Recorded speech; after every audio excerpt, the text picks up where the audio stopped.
Moja ya jambo kubwa nililojifunza kuhusu kujenga utajiri ni kuwa uwekezaji katika soko la hisa ni moja ya njia ya uhakika ya kujenga utajiri. Nimesema njia ya uhakika, sijasema njia ya haraka. Maana watu wengi tunapendaga kutafuta mafanikio ya haraka haraka. Ukiwekeza kwenye hisa ni uhakika kweli utatengeneza pesa nyingi, lakini kama utawekeza kwa malengo ya muda mrefu. Na hapa kuna jambo la ajabu sana nimejifunza kuhusiana na uwekezaji katika hisa ni kwamba unaweza ukachagua kampuni bora zaidi katika soko la hisa na ukawekeza ukapata hasara. Unaweza ukachagua kampuni inayoongoza kwa kupata faida katika soko la hisa, lakini wewe ukapata hasara kama kuna mambo usipoyajua na kuyazingatia. Nitashia na wewe jambo moja, lakini mengine inabidi uje ujiunge na darasa letu la Hisa Masterclass, darasa la online la kujifunza mambo ya hisa. Jambo moja wapo ambalo usipolizingatia, hata kama umewekeza kwenye kampuni bora, wewe unaweza ukapata hasara, ni kwamba uwekezaji katika hisa ni uwekezaji wa muda mrefu. Mfano, wewe umechukua milioni zako 10, umetoa kwenye akiba yako ya kawaida, umeenda kuingiza kwenye hisa na unahitaji baada ya miezi mitatu, unahitaji baada ya mwaka mmoja. Hisa inaweza ikawa sio uwekezaji sahihi sana kwako. Uwekezaji katika hisa ni kwa malengo ya muda mrefu. Ili uone faida, ni lazima uwekeze kwa muda mrefu, at least miaka 5 na kuendelea. Hivi unafahamu kwamba aliyewekeza milioni 1 CRDB kwa sasa ni zaidi ya milioni 18 aliyewekeza mwaka 2020.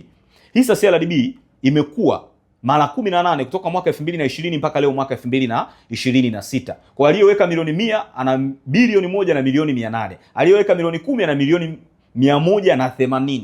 Kwa unaweza kuona watu niko namna gani wanatengeneza pesa nyingi katika soko la hisa. Karibu sana bwana katika mafunzo ya hisa kwa njia ya mtandao. Popote ulipo duniani unaweza ukashiriki mafunzo haya ambayo nimeandaa kwa ajili yako.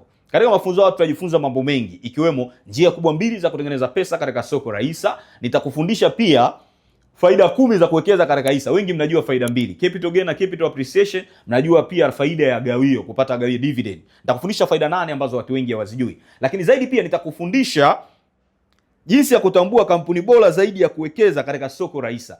Lakini pia nitakufundisha mambo 9 ya kuzingatia kabla ya kununua hisa ili usije ukapoteza pesa zako. Lakini zaidi pia nitakufundisha mkakati bora wa uwekezaji utakao kufaa. Kuna wengine wananunua na kuuza, wananunua na kuuza na wanatengeneza pesa. Kuna wengine wananunua na baki nayo, kama Warren Buffett, yeye kwa zaidi ya miaka 48 amebaki na hisa za Coca-Cola, hajauza.